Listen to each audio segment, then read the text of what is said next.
सह्याद्री खोऱ्यातील नितळ सृष्टी सौंदर्य आपल्याला नेहमीच खुणावते. अर्थातच श्रावण महिन्यात सृष्टी सौंदर्याला वेगळाच साथ चढला आहे. नद्या, नाले, वहाळ ओथंबून वाहत आहेत.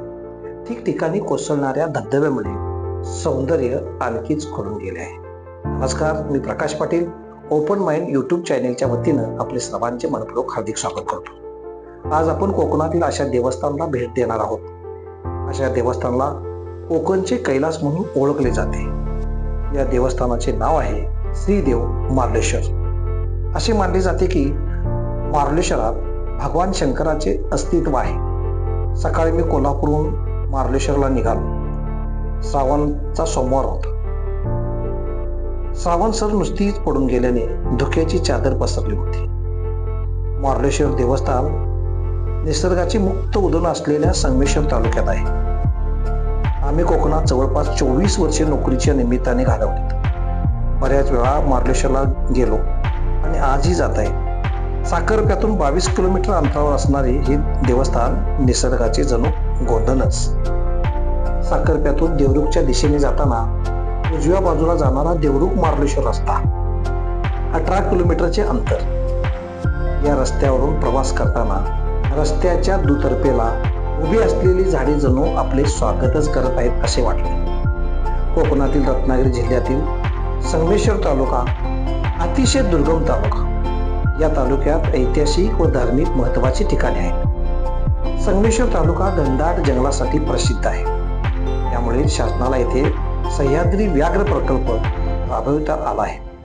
तसे पाहायचे झाले तर कोकण पाहायचा असेल तर ग्रामीण भागात फिरायला हवा.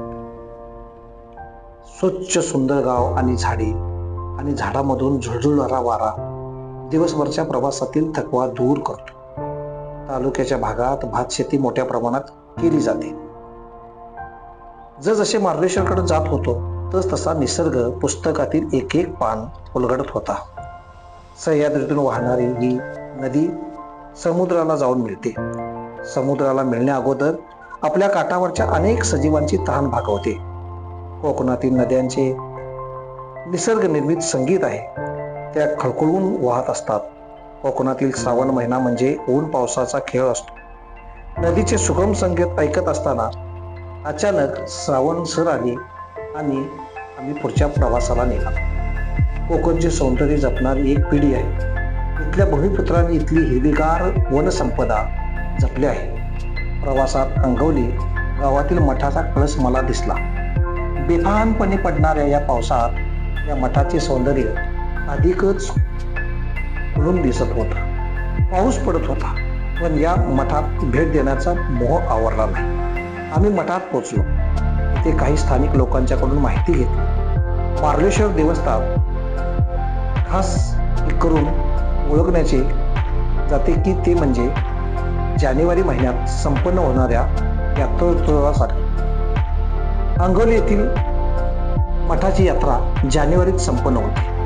पृथ्वी तलावर सह्याद्रीच्या पर्वतरांगात असलेल्या मारळ नगरीत श्रीदेव मार्लेश्वराचा विवाह कोंडगावची श्री गिरजादेवी हिच्याशी थाटात संपन्न होतो.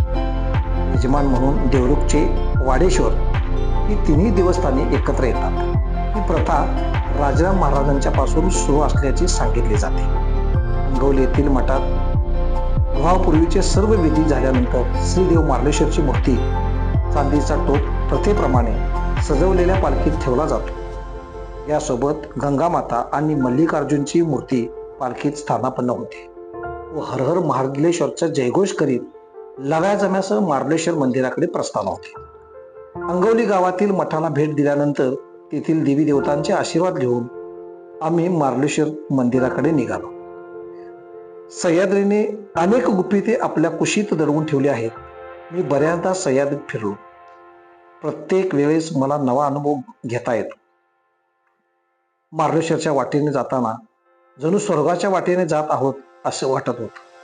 भगवान शंकरांना ध्यान करण्यासाठी निवांत जागा हवी असते म्हणून समोर दिसणारी सह्याद्रीच्या कडेकपारातील जागा त्यांनी निवडली असावी असे वाटते. आजूबाजूची वृक्ष संपदा पाहिल्यानंतर माझ्या गावची आठवण आली. अशी झाडे झुडपे आपल्या देवराईत जपली जायची. मुंबईहून येणाऱ्या भक्तांसाठी मार्लेश्वर हे अंतर 340 किलोमीटरचे आहे. पुण्याहून येणाऱ्यासाठी 220 किलोमीटरचे आहे, तर कोल्हापूरहून येणाऱ्या भक्तांसाठी हे अंतर 110 किलोमीटरचे आहे. महत्त्वाचे म्हणजे मार्लेश्वर येथे राहण्याची सोय नाही. सह्याद्रीच्या कडेकपारीत जात असताना डोळ्याचे पारणे पेटत होते. हिरवा शालू पांघरलेल्या डोंगर रांगा पाहून अंगावर शहारे येत होते. अखेर आम्ही मार्लेश्वरच्या पायथ्याला पोहोचलो. आजूबाजूच्या डोंगर रांगा हिरवाईने नटलेल्या होत्या. याच डोंगर रांगामध्ये पांढरे शुभ्र धबधबे वाहत होते आणि सह्याद्रीच्या उंच उंच कड्याने धुक्याची आपली चादर पांघरली होती. धुक्याच्या चादरीतून डोंगराचे सुळके दिसत नव्हते. निसर्गाचा आविष्कार पाहत आम्ही मार्लेश्वराच्या कमानीजवळ आलो. मंदिराकडे जाताना लागणाऱ्या पायऱ्या तुडवत तुडवत जात असताना दोन्ही बाजूला असणारे हिरवेगार डोंगर व दुर्मिळ झाडे मला पाहावयास मिळाली. डोंगर रांगातून कोसळणारे जलप्रपात, गडद धुक्याची चादर, गर्द जंगल पाहत आम्ही मंदिराकडे निघालो. देवस्थानाकडे साठी 500 पायऱ्या चढत जाव्या लागतात. साधारण अर्ध्या तासात आपण मंदिरापर्यंत पोहोचतो.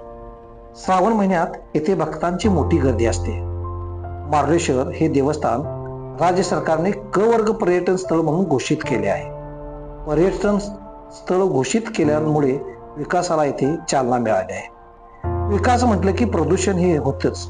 या भागात लोकांनी प्लास्टिकचा वापर कमी प्रमाणात करायला हवा. या ठिकाणी अनेक स्टॉल मांडलेले आहेत. विविध प्रकारच्या मूर्त्या, खेळणी, अनेक वस्तूंचे स्टॉल, शिवाय खाद्यपदार्थांचे अनेक स्टॉल येथे मांडलेले आहेत. महाराष्ट्रात ख्याती असलेल्या श्रीमद देव मार्लेश्वर येथे भक्तांना नेहमी ओघ असतो. स्थानिक लोकांच्याकडून मार्लेश्वर बद्दल अनेक आख्यायिका ऐकल्या जातात. येथे मकर संक्रांत व महाशिवरात्री मोठ्या प्रमाणात साजरी केली जाते. हे उत्सव स्थानिक लोक मोठ्या श्रद्धेने साजरा करतात. महाशिवरात्री व त्रिपुरा पौर्णिमेला येथे जत्रा भरते.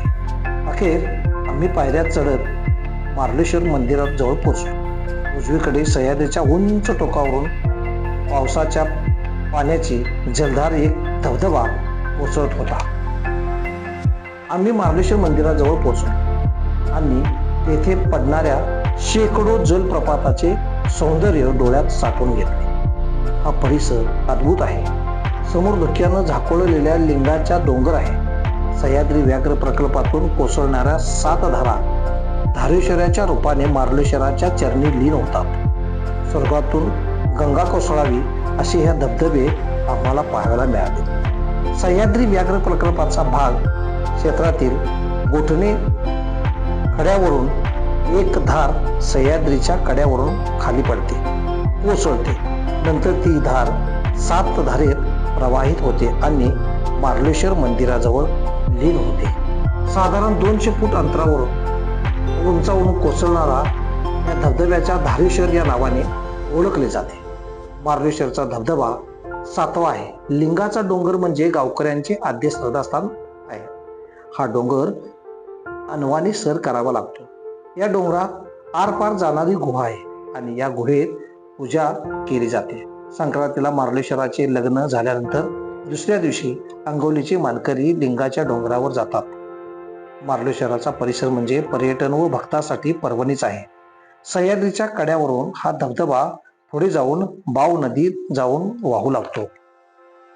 माघ महिन्यात या धबधब्याखाली अंघोळ करणे पवित्र मानले जाते. समोर दिसणारे मंदिर वेताळाचे असून त्याच्या शेजारी दिसणारा धबधबा बाव नदीतून समुद्राला मिळतो.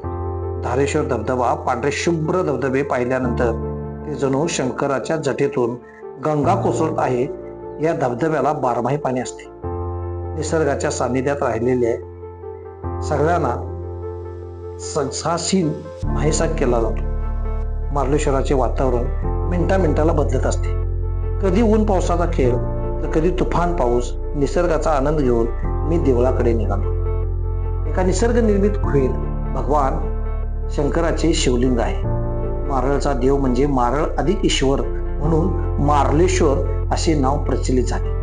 मंदिराचा गाभारा गुहा स्वरूपाचा असून त्याला 3.5 फुटाचा प्रवेशद्वार आहे. त्याच्या शेजारी गणपतीची मूर्तीची प्रतिष्ठापना केली आहे. गणपतीचे दर्शन घेऊन मार्लेश्वराच्या दर्शनासाठी आलेले भाविक आतमध्ये प्रवेश करतात. गुहेत प्रवेश केल्यानंतर एक मार्लेश्वराची व दुसरी मल्लिकार्जुन देवाची शिवपिंडीचे दर्शन होते. मल्लिकार्जुन व मार्लेश्वर हे दोघे भाऊ असून मल्लिकार्जुन हा मोठा भाऊ मानले जाते.